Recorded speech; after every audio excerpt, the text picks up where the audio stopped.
Lucknow coaching centre అగ్ని ప్రమాద ఘటన తీవ్ర విషాదాన్ని మిగిల్చింది. ఈ ప్రమాదంలో 15 మంది విద్యార్థులు ప్రాణాలు కోల్పోవడం హృదయాలను కలిచివేసింది. మరికొందరు గాయాలతో ట్రీట్మెంట్ పొందుతున్నారు.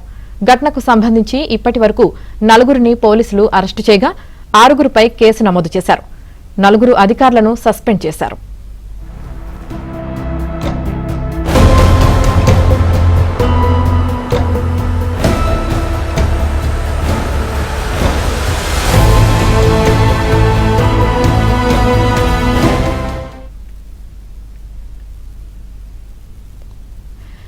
అయితే ఈ ఘోర విషాదానికి సంబంధించి పలు సంచలన విషయాలు వెలుగులోకి వస్తున్నాయి. నిబంధనల ఉల్లంఘనలు, అధికారుల నిర్లక్ష్యమే ఇంతటి దారుణానికి కారణమని దర్యాప్తులో తేలింది. నివాస గృహంగా అనుమతి పొందిన ఒక భవనాన్ని ఎలాంటి భద్రతా ప్రమాణాలు లేకుండా కమర్షియల్ కాంప్లెక్స్ గా మార్చడమే ప్రమాదానికి ప్రధాన కారణమని అధికారులు ప్రాథమికంగా గుర్తించారు.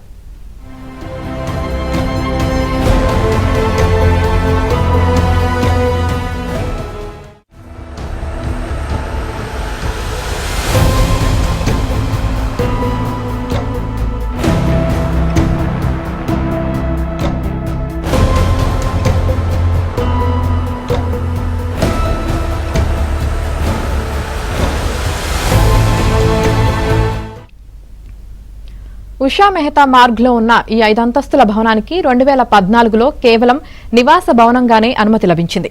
రామేశ్వరం గ్రూపునకు చెందిన వీరేంద్ర ప్రసాద్ శుక్లా, సురేంద్ర ప్రతాప్ శుక్లా, ధీరేంద్ర ప్రతాప్ శుక్లాల పేరిట ఈ ప్లాన్ ఆమోదం పొందింది. ఆ తర్వాత కాలంలో ఈ ఆస్తి చేతులు మారింది.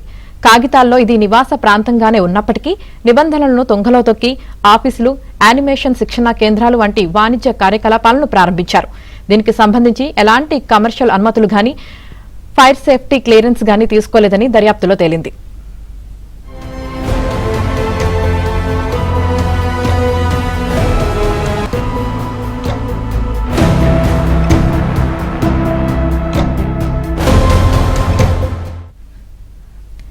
ఈ భవనంలో కనీస అత్యవసర నిష్క్రమణ మార్గం లేకపోవడం, పైకప్పుకు వెళ్లే దారి మూసివేయడంతో ప్రమాద తీవ్రత ఎక్కువగా ఉందని అధికారులు చెబుతున్నారు. ప్రమాదం జరిగిన సమయంలో కరెంటు పోవడంతో కోచింగ్ సెంటర్ ఎంట్రీ సిస్టమ్ కోసం ఏర్పాటు చేసిన ఎలక్ట్రానిక్ బయోమెట్రిక్ మెకానిజం పూర్తిగా జామ్ అయిపోయింది. దీంతో లోపల ఉన్న విద్యార్థులు బయటకు రాలేక దట్టమైన పొగలో ఊపిరాడక లోపలే చిక్కుకుపోయారు. సోమవారం మధ్యాహ్నం మంటలు చెలరేగగానే రెస్క్యూ టీమ్స్ రంగంలోకి దిగినప్పటికీ భవన నిర్మాణంలోని లోపాల వల్ల సహాయక చర్యలు అత్యంత కఠినంగా మారాయి.